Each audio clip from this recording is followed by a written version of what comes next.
Bonjour à tous les disques golfeurs du SOT. Alors, pour le tournoi de Cestas, tout le monde aura un petit carnet de parcours. Alors, qui se compose de la façon suivante. Sur la page à gauche, vous avez le plan du parcours. Et ensuite, trou par trou. Alors, comment ça se passe, trou par trou? C'est très simple. Vous avez le numéro du trou, le par, s'il y a du hobby, la distance et le HCP. Alors le HCP n'est pas encore déterminé, mais le HCP c'est la valeur, si vous voulez, du trou. Si par exemple un HCP, vous trouvez un HCP 1, ben le HCP 1 ce sera le par 5, ça sera le plus dur. Et le HCP 12, ça sera le trou le plus facile. Donc c'est le handicap en réalité du trou. Voilà, handicap du trou qui sera marqué, notifié. Ensuite, vous avez tous les arbres qui sont positionnés le long du parcours avec une échelle. Cette échelle qui est graduée de 10 mètres en 10 mètres et la corbeille. Donc à chaque fois que vous faites une manche, à la première manche, vous pouvez noter où vous vous situez. Par exemple, mon disque est tombé par là. Ce qui permet de rectifier au trou suivant. Vous pouvez faire ça. Et un petit 1 pour dire que c'est à la première manche. À la deuxième manche, vous aurez peut-être fait autre chose. Ça vous permet de comparer aussi plus facilement avec les autres joueurs quand on discute entre les manches ou au moment du repas. Ensuite, vous avez le premier lancé en régulation, oui ou non. Qu'est-ce que c'est qu'une zone de régulation? On en parle beaucoup au golf.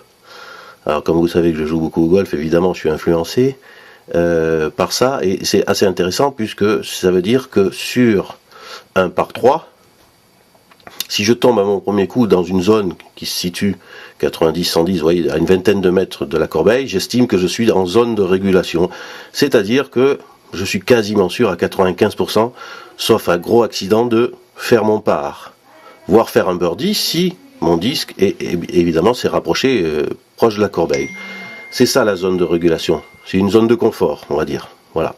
Donc à la première manche, vous marquez oui ou non. Ça peut donner des indications pour les secondes et manches. Et puis surtout, ce carnet, il est fait pour que, à la fin, vous puissiez voir chacun qu'est-ce qui a pêché, le putt, le drive, l'approche, etc. Nombre de putts à moins de 10 mètres, oui, quand on se situe à moins de 10 mètres de la corbeille, c'est intéressant de savoir exactement sur l'ensemble du parcours, à la première, deuxième, troisième manche, si vous avez été bon, moins bon au putt. Et puis enfin, votre score. Voilà pour tous les trous. Alors je vais passer en revue tous les trous. Le trou numéro 1, c'est pas un trou, alors il a l'air encombré comme ça, mais c'est à l'échelle. Et puis l'échelle, effectivement, est rétrécie, mais il y a quand même un passage là qui fait plus de 20 mètres. Hein. Donc il y a un passage, hein, sans problème. Les arbres sont là, positionnés pour que vous puissiez voir, ils sont à l'échelle. Donc comme ça, vous pouvez effectivement positionner les notations que vous voulez mettre sur chaque trou. Donc le trou numéro 1, rien à dire parce qu'il n'y a pas de hobby, simplement il faut être droit hein, et finir un peu à gauche pour essayer d'accrocher un birdie, voire le par. Le trou numéro 2, c'est un trou relativement facile, de 85 mètres, qui se trouve à l'arrivée sur une petite butte. Là aussi, il faut être précis, hein, et puis se rapprocher le plus possible de la corbeille. Alors voilà, j'avais commencé à noter les HSP. Là, c'est un handicap 9, c'est-à-dire que c'est le troisième trou le plus facile. Ensuite, le trou numéro 3. Alors le trou numéro 3, c'est le trou numéro 1 de l'année dernière, tout simplement. Voilà, avec le clubhouse sur le côté. Le trou numéro 4, c'est le closest. C'est à l'envers par rapport à l'année dernière. Alors c'est entre les arbres, c'est la petite allée entre les arbres, 45 mètres. Voilà, donc vous pourrez même noter vos centimètres, on va tout noter en centimètres, 200 centimètres, 2 mètres donc. Vous notez ce que vous avez, où votre disque est tombé, quoi. Voilà. Toujours pareil, vous pouvez noter. Alors là, le HCP, le handicap, il est 12 parce que c'est le trou le plus facile. Hein. Ensuite, le trou numéro 5. Alors le trou numéro 5, inédit bien sûr par rapport à l'année dernière, puisqu'il n'y a qu'un seul trou de toute façon qui est identique. C'est un joli par 4 où vous allez partir en général comme ceci. Voilà. Le trou, donc disons que un lancer à 90 mètres va se trouver à peu près par là. Et ensuite, il faudra faire une belle approche pour arriver à prendre le par. Donc là, notez que sur un par 4, on note pas premier lancer en régulation, mais le deuxième lancer en régulation. C'est-à-dire qu'à votre deuxième lancer, si vous êtes dans une zone, vous voyez 160-190 de 30 mètres, ben vous êtes pour votre troisième et quatrième coup dans une zone de confort qui vous permet donc de faire le par, voire le birdie pour les meilleurs.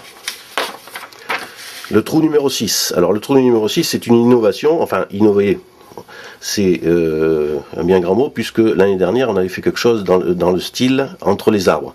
Mais là il est sur le parcours, il se trouve sur le grand pré, juste après le trou du par 5 d'ailleurs, et il n'y a absolument aucun obstacle. Donc c'est un tube, je l'ai appelé le tube hobby. C'est un tube de 12 mètres de large par 100 mètres de long.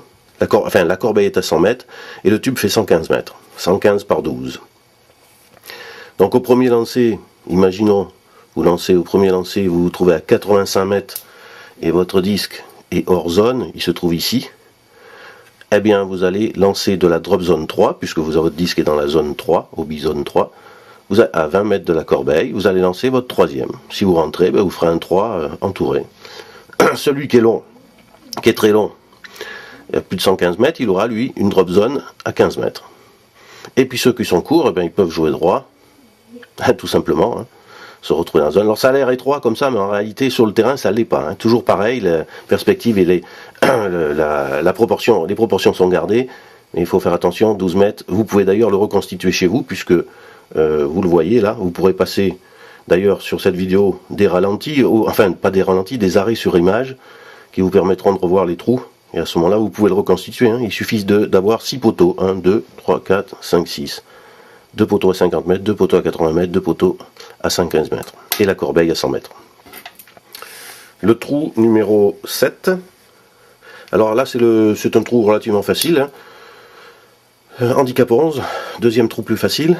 Alors c'est pour le fun, une traversée des temps, mais une traversée relativement simple, puisque vous voyez, il y a 40 mètres simplement pour traverser. Donc à 40 mètres...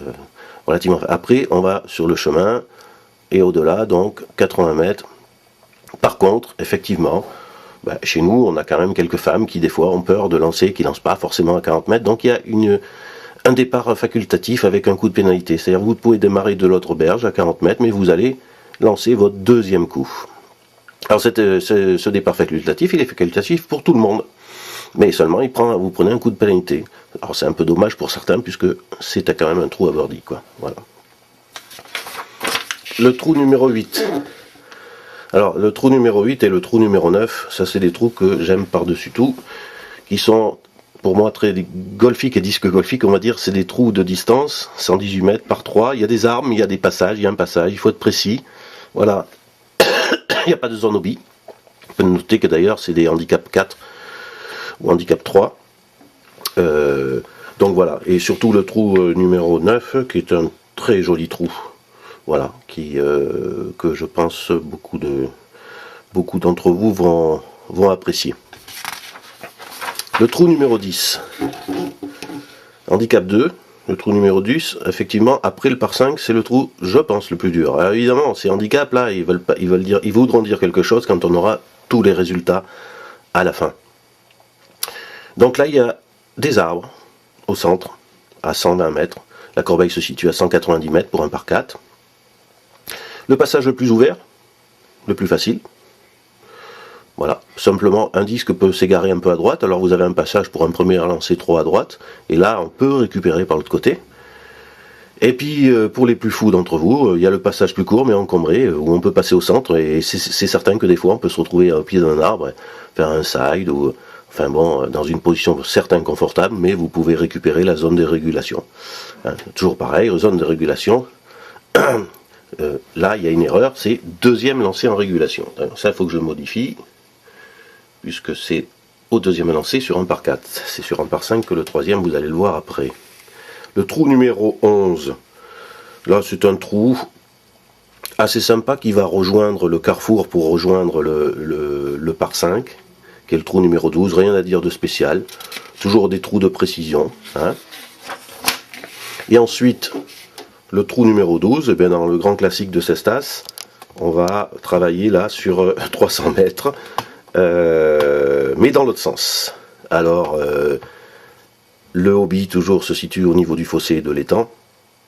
Il y aura des poteaux à 100 mètres, à 150, à 200 et à 250 mètres, qui permettent d'étalonner. Et il y aura un départ différé pour les dames. A noter que sur le trou numéro, le par 4, il y a un départ différé dames, ici aussi. Et il y a un départ différé sur l'autre par 4. Voilà. Qui n'est pas noté et que je dois noter parce que j'ai pas tout fini. Voilà, je vous présente cette petite vidéo, c'est pour vous présenter le petit carnet que vous allez avoir chacun remis au départ, enfin au meeting, quand vous vous inscrirez. À la fin, vous pouvez noter le nombre de zones en régulation. C'est intéressant de savoir combien de fois vous avez tapé les zones de régulation, ces fameuses zones de régulation. Le nombre de putts à moins de 10 mètres. En total, vous pourrez faire le total, vous pourrez faire votre score total, évidemment, ça c'est un grand classique pour nous, heureusement. Le nombre de birdies que vous avez fait, le nombre de parts. Vous en déduirez ce que vous avez fait au-dessus du par. Les petites notes, si vous avez des notes, vous pourrez les noter. Voilà. Quelques photos à la fin. 2 photos pour remercier monsieur le maire déjà de Cestas et puis l'organisation par DGAL. Voilà, donc vous aurez ce petit carnet au départ de votre parcours à Cestas. Et j'espère que vous en ferez bon usage. Et puis bon vol à venir à tous.